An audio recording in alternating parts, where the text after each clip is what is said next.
Welcome back to my channel. मैं हूं सोनम गोस्वामी। आज हम आप लोगों को बताने वाले हैं कि क्लास 10 हिंदी की तैयारी कैसे करें। अगर आप ऐसे लिखोगे तो एग्जामिनर आपको फुल में फुल मार्क जरूर देगा।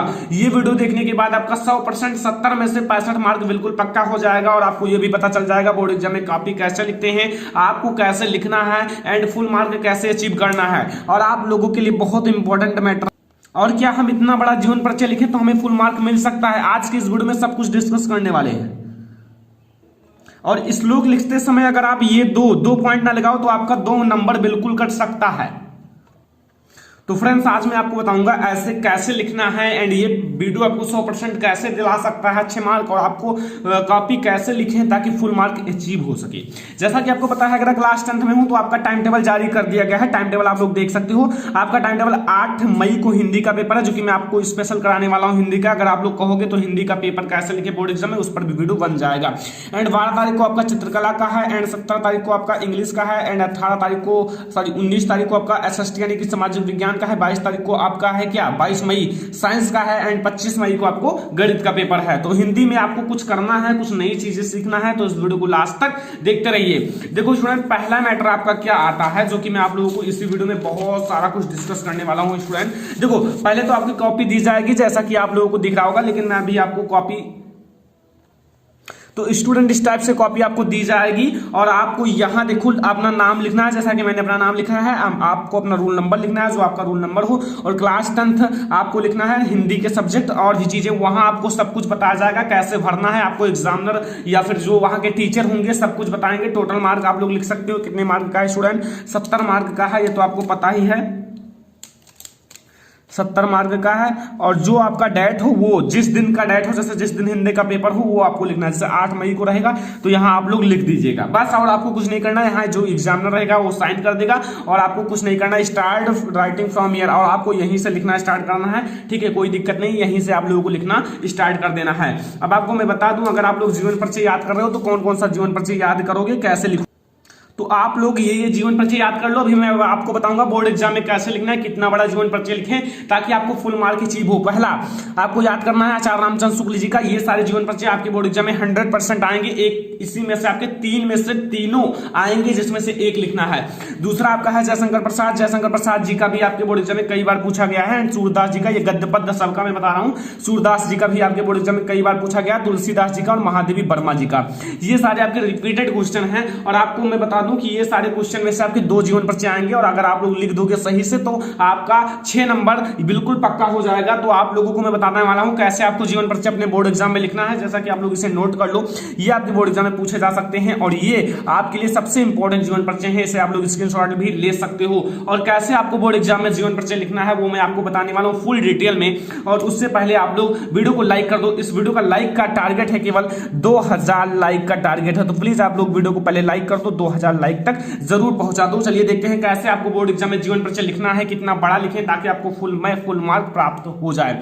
तो हम लोग देखने वाले सबसे इंटरेस्टिंग जयशंकर प्रसाद जी का जीवन परिचय कैसे लिखें, उसका और रचनाएं भी। तो इस वीडियो को लास्ट तक देखते रहिए। चलिए देखते हैं कैसे बोर्ड एग्जाम की कॉपी में आपको लिखना है।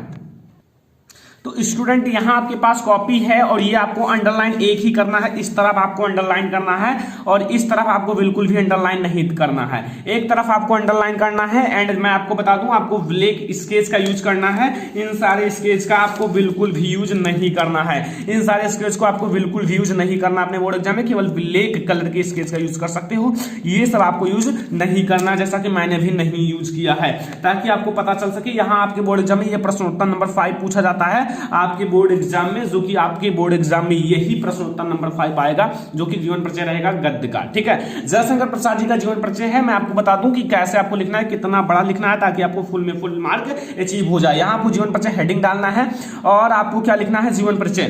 देखो इनका जीवन परिचय मैं आपको बता देता हूं कैसे आपको बोर्ड एग्जाम में लिखना है। जैसा कि आपका हैंड राइटिंग अच्छी होनी चाहिए। हैंड राइटिंग जितनी अच्छी होगी उतनी अच्छी मार्क आपको दिया जाएगा, क्योंकि ये सारे आपके लिटरेचर होते हैं। जयशंकर प्रसाद का जन्म जो होता है ना 1889 इसमें देखने की भी क्या बात है, यहाँ आपको जो प्रश्नोत्तर नंबर है इसमें आपको डबल अंडरलाइन करना है, इन सब में आपको सिंगल अंडरलाइन करना है, डबल भी कर सकते हो या सिंगल और अच्छा रहेगा। और यहाँ आप लोग देख सकते हो मैंने इसे ब्लैक से लिखा है, लेकिन आप लोगों को मैं बता दूं अगर आपको करेक्ट याद है कि यही होगा तो आप लोग ब्लैक से लिखना, अगर आपको करेक्ट याद नहीं है तो आप लोगों को ब्लैक से नहीं लिखना है। आपको करेक्ट याद है कि 1889 भी होगा तो आपको ब्लैक से लिख देना है, कहीं कि 1890 भी लिखा रहता है, ठीक है। तो यहां आप लोग देख लो 1889 ईस्वी में अगर आपको करेक्ट याद है कि इतना इनका जन्म हुआ था, इतनी मृत्यु, तो आप लोगों को ऐसा लिखना है। और में सुंगनी साहू नामक एक वैश्य परिवार में हुआ था, सुंगनी साहू नामक ग्राम में एक वैश्य परिवार में हुआ था। इनके पिता का नाम देवी प्रसाद, इसे भी मैंने ब्लैक से कर दिया है क्योंकि मुझे एकदम पता है कि इनका पिता का नाम देवी प्रसाद था। अगर आपको कोई शंका हो कि याद ना हो तो आप इसे ब्लैक से ना लिखना था। इनके परिवार का मुख्य व्यवसाय कृषि का था, इनके परिवार का मुख्य व्यवसाय कृषि का था। युवा अवस्था में इनके पिता का स्वर्गवास हो गया। युवा अवस्था में बात की जाए तो इनके पिताजी का स्वर्गवास हो गया था और उनके 4 वर्ष बाद इनके माता का भी स्वर्गवास हो गया, देहांत हो गया। उनके पिता का देहांत हो गया था, लेकिन उसके करेक्ट 4 वर्ष बाद इनके माता का भी देहांत हो गया। इनका पालन पोषण जो है ना इनके बड़े भाई शंभू रत्न ने किया, मतलब इनका पालन पोषण जो है ना इनके बड़े भाई थे शंभू रत्न ने किया। प्रसाद जी हिंदी, उर्दू, फारसी, संस्कृत आदि भाषा का शिक्षा घर पर प्राप्त किए। जो प्रसाद जी थे ना इन्होंने हिंदी, उर्दू, फारसी आदि भाषाओं की शिक्षा घर पर ही प्राप्त किए। एंड वेद पुराण का भी ज्ञान था, इन्हें वेद पुराण का भी ज्ञान था, जो कि आपको पता है जयशंकर प्रसाद जी एक बहुत ही प्रख्यात कवि थे। इनके बड़े भाई की भी मृत्यु होने के कारण इनका परिवार ऋणग्रस्त हो गया। माता की भी मृत्यु हो गई, पिता की भी मृत्यु हो गई और इनके बड़े भाई का भी मृत्यु हो गया। कितनी दुख की बात है कि जयशंकर प्रसाद जी का बहुत कष्ट वाला जीवन था, ठीक है। इनका परिवार ऋणग्रस्त हो गया। ऋण को चुकाने के लिए पैतृक संपत्ति बेच दी, जो उनकी संपत्तियां थी उन्हें बेच दी, क्योंकि ऋण को उन्हें चुकाना था और ऋण को चुकाने के लिए उन्होंने अपनी पैतृक संपत्ति बेच दी। प्रसाद जी क्षय रोग के शिकार हो गए, मतलब जो प्रसाद जी थे वो क्षय रोग के शिकार हो गए, जिससे गए रंज द्वारा उनका शरीर दुर्बल हो गया। जो रंज द्वारा उनका शरीर जो है ना बिल्कुल दुर्बल हो गया और काशी में 1937 को प्रसाद जी का स्वर्गवास हो गया। काशी में 1937 में काशी जी का स्वर्गवास हो गया। जयशंकर प्रसाद जी का रचनाएं आपको लिखना है, यहाँ मैंने 3 रचना लिख दिया है, आपको 1 मार्क इस पर भी दिया जाएगा, ठीक है। जो कि आंसू कामानी झरना, तो अगर आप इतना लिख देते हो जीवन परिचय में तो आपका 1 मार्क नहीं कटने वाला, 1 भी मार्क नहीं कटेगा। आपका इतना बड़ा जीवन परिचय होना चाहिए। मैंने लगभग पूरा पेज ही भर दिया है और इतना बड़ा अगर आप लिखते हो 1 पेज कम से कम आपको जीवन परिचय लिखना है, ठीक है। और आपको फुल मार्क एग्जामिनर देकर ही जाएगा। थोड़ा आप लोग याद रखना, जो आपका मतलब ध्यान देने वाली चीज है, ज्यादातर जो एग्जामिनर है उनका फोकस जाता है जन्म कब हुआ था, स्थान कौन सा है, इनके पिता का नाम कौन सा है और ये इनका मृत्यु कब हुई थी, कुछ डिग्री देख लेते हैं जैसे हिंदी, उर्दू, फारसी, ये सब, बस इतने पे उनका ध्यान जाता है। अगर इतना आप करेक्ट लिखे हुए हो तो आपको फुल मार्क जरूर मिल जाएगा, आपको फुल मार्क मिलेगा स्टूडेंट। तो इस प्रकार से आपको जीवन परिचय लिखना है, आपको मैंने बता दिया, ऐसे आप लोग लिख कर प्रैक्टिस किया करो। अब हिंदी का सबसे महत्वपूर्ण टॉपिक आता है निबंध। निबंध कैसे लिखोगे अभी मैं आपको बताने वाला हूं। एंड आपका सबसे महत्वपूर्ण निबंध क्लास 10 का कौन कौन सा है वो मैं आपको पहले डिस्कस करा देता हूं, ठीक है। पहले आप लोग देख लो महत्वपूर्ण निबंध। पहला है आपका प्रदूषण की समस्या तथा समाधान, ये आपके बोर्ड एग्जाम में पूछे जा सकते हैं, प्रदूषण की समस्या तथा समाधान पर निबंध, ठीक है। दूसरा है छात्र और अनुशासन, छात्र और अनुशासन में भी आपके बोर्ड एग्जाम में निबंध पूछा जा सकता है। तीसरा है स्वदेश प्रेम, स्वदेश प्रेम पर भी आपके बोर्ड एग्जाम में निबंध पूछा जा सकता है। चौथा है कोरोना वायरस, इस पर भी निबंध आपके बोर्ड एग्जाम में पूछा जा सकता है। अब की बात तो कोरोना वायरस पर आपका 100% आपका निबंध पूछा जा सकता है।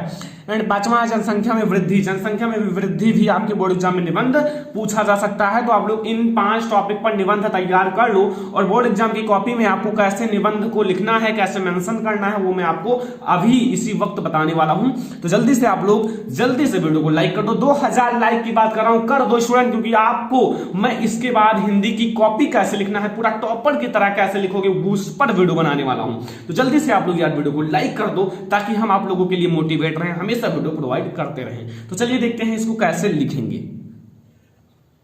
यहां आपको कॉपी को अंडरलाइन कर लेना, जैसा कि मैंने दिखा दिया है, अंडरलाइन आप लोगों को कर लेना है। अब आपको करना क्या है, जैसे आप लोग किस पर निबंध लिखना चाहते हो वो आप लोग देखो।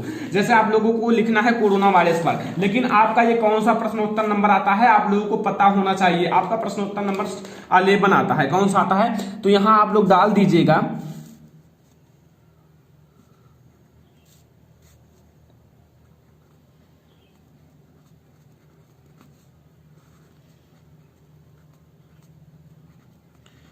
11 आपके बोर्ड एग्जाम में प्रश्नोत्तर नंबर पूछा जाता था, ठीक है, पूछा जाता है।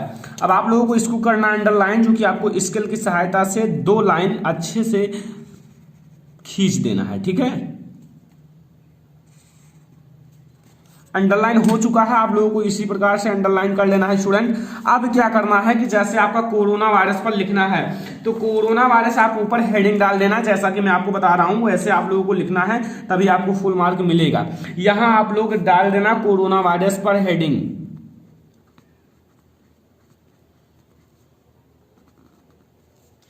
Corona virus. अब यहां आप लोग क्या कीजिएगा, स्केल की सहायता से केवल सिंगल आप लोग लाइन खींचिएगा, ठीक है, डबल ना खींचिए, इसके नीचे सिंगल ही अच्छा लगेगा, ठीक है। अब आप लोग यहां क्या डालिए, सबसे पहली बात है, सबसे इंपॉर्टेंट चीज प्रस्तावना। इधर आप लोग हेडिंग डाल दीजिएगा क्या,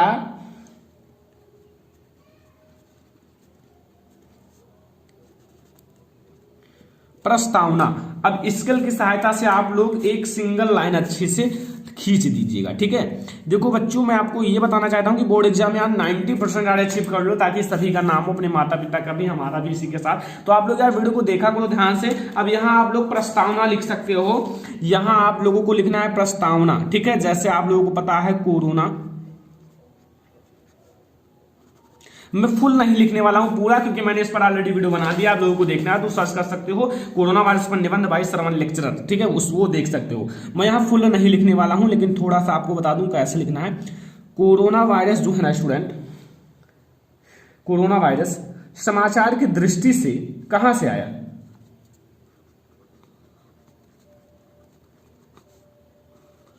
समाचार की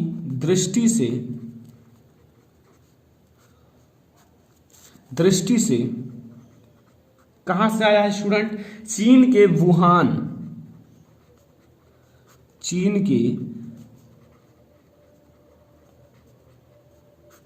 वुहान राज्य से फैला,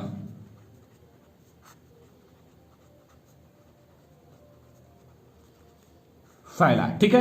इतना आप लोगों को लिखना है। अब आपको यहां नीचे पूरा ऐसे यहां तक प्रस्तावना ये सब लिख लेना है अच्छे से, पूरा प्रस्तावना अच्छे से लिखने के बाद अब आप लोगों को हेडिंग सबसे मोस्ट इंपॉर्टेंट है। हेडिंग अगर आप लोग अच्छे से डाल देते हो ना, तो आप लोगों को फुल मार्क दे दिया जाएगा।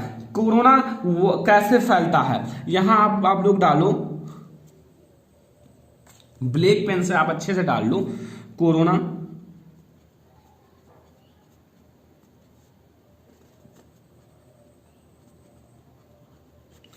कैसे फैलता है।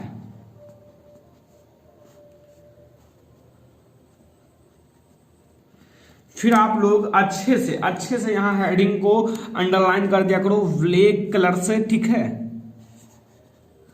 ये अब आप लोगों को ये लिखने के बाद आपको मेंशन कर देना है पूरा अच्छे से, जैसा मैंने बताया है, कई बार वीडियो बना चुका हूं। तो ये आप लोगों को लिखने के बाद हेडिंग सबसे इंपॉर्टेंट है इसमें, ऐसे में। तो यहां आप लोग अच्छे से लिख दीजिएगा। फिर आप लोगों को हेडिंग फिर डालना है। फिर आप लोग यहां एक लाइन में फिर से लिख देता हूं, जो कि मुझे जो पता है इसके बारे में सब कुछ मैं आप लोगों को पढ़ा दिया है, तो वैसे आप लोग जानते हो। यहां मैं आपको एक लाइन फिर से लिखवा देता हूं, कोरोना वायरस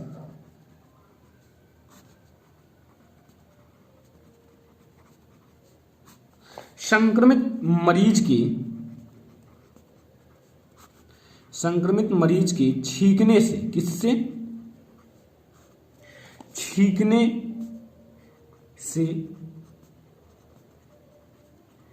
इसके आसपास, इसके जो आसपास व्यक्ति होंगे, आसपास, ठीक है, आसपास के लोगों तक तेजी से फैलता है, के लोगों तक तेजी से फैलता है। बहुत धीरे भी नहीं लिखना है, आपको टाइम देखकर चलना है। अब आप लोगों को पूरा ऐसे हेडिंग डालने के बाद आपको लास्ट में एक हेडिंग जरूर डालना है। पूरा ऐसे हेडिंग डाल दीजिएगा, कोरोना वायरस के लक्षण, कोरोना वायरस से बचने के उपाय, कोरोना वायरस का चीन में पहला, ऐसे पूरा करने के बाद लास्ट में जो सबसे इंपॉर्टेंट हेडिंग है वो आपको डालना है उपसंहार। ये आप लोग जरूर डालिएगा, और इस पर मैंने वीडियो बना दिया है भैया, क्योंकि उपसंहार आपको लास्ट में जरूर डालना होता है, ठीक है। तो आप लोग डाल दीजिएगा। तो कुछ इस टाइप से आप लोगों को ऐसे लिखना है, जो कि आपको फुल मार्क जरूर दिलाएगा अगर आप लोग ऐसे लिखते हो तो, ठीक है। आप लोग अंडरलाइन वाइन बढ़िया से हेडिंग, जितनी अच्छी हेडिंग रहेगी ना इसमें उतनी अच्छी आपको मार्क दिया जाएगा। अब स्टूडेंट बात आती है रूपक अलंकार, जो आपके रस अलंकार होते हैं। आपको रस अलंकार याद करने हैं, रूपक उत्प्रेक्षा अलंकार की परिभाषा दो केवल याद कर लो, अभी आपके पास टाइम नहीं है। केवल रूपक अलंकार, उत्प्रेक्षा अलंकार की परिभाषा और उदाहरण और स्पष्टीकरण इतना जरूर लिखना है। परिभाषा लिखना है, उदाहरण लिखना है और स्पष्टीकरण इतना जरूर ही लिखना है।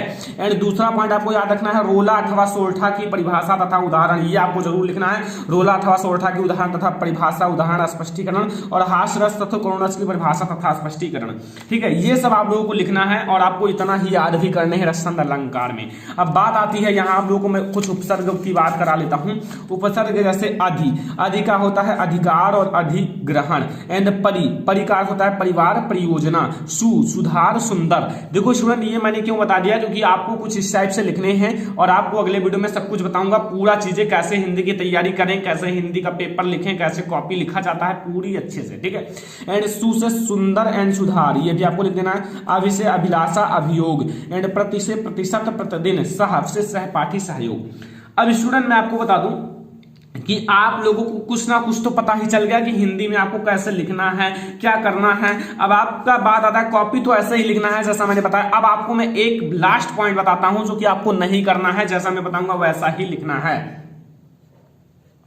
यहां सेवन का आपसे पूछा जाता है श्लोक पूछा जाता है, आप लोगों को याद होगा और आप लोगों ने कई सारे मॉडल पेपर सॉल्व किए होंगे तो याद होगा, ठीक है। अब देखो श्लोक में क्या है कि श्लोक में क्या होता है, अगर ये लाइन ना खींचो, ये दो लाइन, ये सब ये डैश ना लगाओ तो आपका 1-2 मार्क कट कर लिया जाता है। तो आप जो आपका श्लोक है वो याद करते समय आप लोग जरूर ये याद रखना कि रे चातक के बाद ये लगा हुआ है, ये लगा हुआ है, सॉरी आपका ये लगा हुआ है, ठीक है, थोड़ा बड़ा हो गया। सावधान मनसा मित्र, फिर आपका ये लगा हुआ है, ठीक है, ये क्या है, एक्सक्लेमेटरी चिन्ह है। एंड क्षरम सुरिताम, फिर आपको 1 डैश लगाना है। अम्बोधा भावी बसंती गगनी सर्वे अपना यात्रा दिशा, फिर आपको 2 लगाना है। तो इस टाइप से अगर आपको श्लोक लिखना है तो आप लोगों को ऐसे लिखना होगा अगर श्लोक में फुल मार्क लेना है तो, और आपको ऊपर डाल देना होगा प्रश्नोत्तर नंबर 7 का। तो इस टाइप से आपको लिखना होगा। तो अगर आपको ये वीडियो पसंद आए, वीडियो को ज्यादा से ज्यादा लाइक करना। 2000 लाइक की बात कर रहा हूं, 2000 लाइक आप लोग कर दो, फिर अगला वीडियो आ जाएगा टॉपर कैसे लिखते हैं हिंदी की तैयारी, कैसे लिखते हैं कॉपी हिंदी की, मैं आपको पूरा लिख कर अच्छे से समझाने वाला हूं। टॉपर कैसे हिंदी का पेपर लिखते हैं, पूरा कॉपी लिखूंगा और जैसा आप टॉपर लिखते हैं वैसे मैं आपको पूरा बताऊंगा उसकी कॉपी से। तो अगर आप लोग इस वीडियो को 2000 लाइक तक पहुंचाते हो तो मैं आपको जरूर टॉपर की कॉपी लाऊंगा और अच्छे से बताऊंगा कैसे लिखते हैं टॉपर। तो वीडियो को शेयर भी कर दिया करो ताकि जल्दी से पूर्ण हो जाया करे, ठीक है। तो thanks for watching this video.